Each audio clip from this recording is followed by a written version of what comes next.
Assalamu alaikum. Welcome back to our channel Fairoz Kitchen. After a long time നമുക്ക് ഇന്നൊരു video ചെയ്യാം. ഇന്ന് നമ്മൾ ഉണ്ടാക്കാൻ പോകുന്നത് ബീഫ് കറിയാണ്, സിമ്പിൾ ബീഫ് കറി. അതിനുവേണ്ടി ഞാനിവിടെ 1 kg ബീഫ് എടുത്ത് വെച്ചിരിക്കുന്നു. അതിലേക്ക് നമുക്ക് ഒരു 2 വലിയ സവാള കട്ട് ചെയ്തിടാം.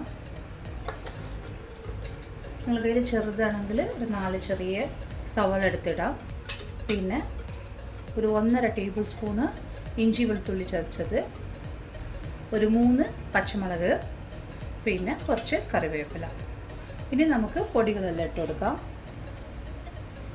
ഇപ്പം ഞാനിതിൽ 4 ടേബിൾ സ്പൂണ് കാശ്മീരി ചില്ലി പൗഡറും കൊറിയാൻഡർ പൗഡറും വറുത്ത് വെച്ചിരിക്കുന്നു. അതും കൂടി ആഡ് ചെയ്ത് കൊടുക്കുക. ഇത് വറുത്തതാണ്, സെപ്പറേറ്റ് ആയിട്ട് വറുത്ത് മിക്സ് ചെയ്തതാണ്. ഇനി നമുക്ക് ഒരു 1/2 സ്പൂണ് മഞ്ഞൾപ്പൊടി ഇട്ട് കൊടുക്കാം.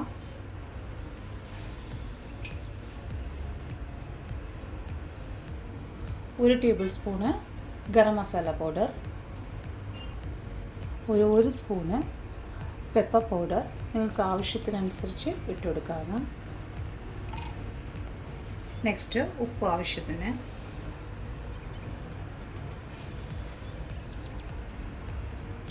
പിന്നെ കുറച്ച് വെളിച്ചെണ്ണ ഒഴിച്ചു കൊടുക്കാം. നിങ്ങൾക്ക് ഏത് എണ്ണയാണ് ഇഷ്ടം അത് ഒഴിച്ചു കൊടുക്കാം. ഒരു 1.5 ടേബിൾ സ്പൂണ്. അപ്പോൾ നമുക്ക് നന്നായി മിക്സ് ചെയ്ത് കൊടുക്കാം. കൈ കൊണ്ട് തിരുമ്മിയാൽ അത്രയും നല്ലതാണ്. തക്കാളി ഇതിലിട്ടിട്ടില്ല, തക്കാളി വേണമെങ്കിൽ ഇട്ട് കൊടുക്കാം.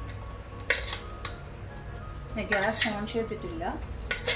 നന്നായി മിക്സ് ചെയ്തതിന് ശേഷം നമുക്ക് ഗ്യാസ് ഓൺ ചെയ്ത് കൊടുക്കാം. ഇപ്പോൾ ഇതിലേക്ക് നമുക്ക് ഒരു 1/2 കപ്പ് വെള്ളം ഒഴിച്ചു കൊടുക്കാം. ബീഫിൽ നിന്ന് വെള്ളം ഇറങ്ങി വരും. അതുകൊണ്ട് ഒരു 1/2 കപ്പ് വെള്ളം ഒഴിച്ച് നമുക്ക് കുക്കർ മൂടി വെച്ച് ഒരു 10-12 വിസിൽ വരെ വരുന്നവരെ വെയിറ്റ് ചെയ്യാം. ഓക്കെ, ഇപ്പം നമുക്ക് കുക്കർ തുറന്ന് നോക്കാം. നല്ല തിക്ക് ഗ്രേവി ആയിട്ടാണ് വന്നിരിക്കുന്നത്. നമുക്ക് ഇപ്പോൾ താളിച്ച് കൊടുക്കാം. അപ്പോൾ അതിന് വേണ്ടി ഒരു ചെറിയൊരു പാൻ വെച്ചിരിക്കുന്ന അടുപ്പത്ത്. അതിലോട്ട് ഒരു 1.5 ടേബിൾ സ്പൂൺ നെയ്യ് ഇട്ട് കൊടുക്കുന്നുണ്ട്.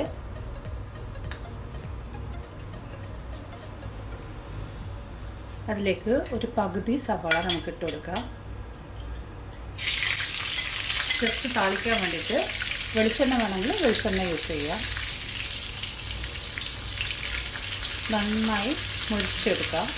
എന്നിട്ട് അതിൻ്റെ മേലെ ഒഴിച്ച് കൊടുക്കാം. ഇത്രയും മുരിഞ്ഞാൽ മതി. എന്നിട്ട് കുറച്ച് കറിവേപ്പില കൊടുക്കാം. നമ്മൾ ഗ്രേവി കണ്ടോ, നല്ല തിക്ക് ഗ്രേവിയാണ്. ഇതിലേക്ക് നമ്മൾ ഈ ഫ്രൈ ചെയ്ത് വെച്ചിരിക്കുന്ന സവാള ഇട്ട് കൊടുക്കാം. അത്രയേ ഉള്ളൂ. കറി റെഡി. ബീഫ് കറി നല്ല ഈസിയാണ്, പെട്ടെന്ന് ഉണ്ടാക്കിയെടുക്കാം. പിന്നെ ബീഫ് കുറച്ച് ടെൻഡർ ബീഫാണെങ്കിൽ പെട്ടെന്ന് വെന്ത് കിട്ടും. ഇത് കുറച്ചും കൂടി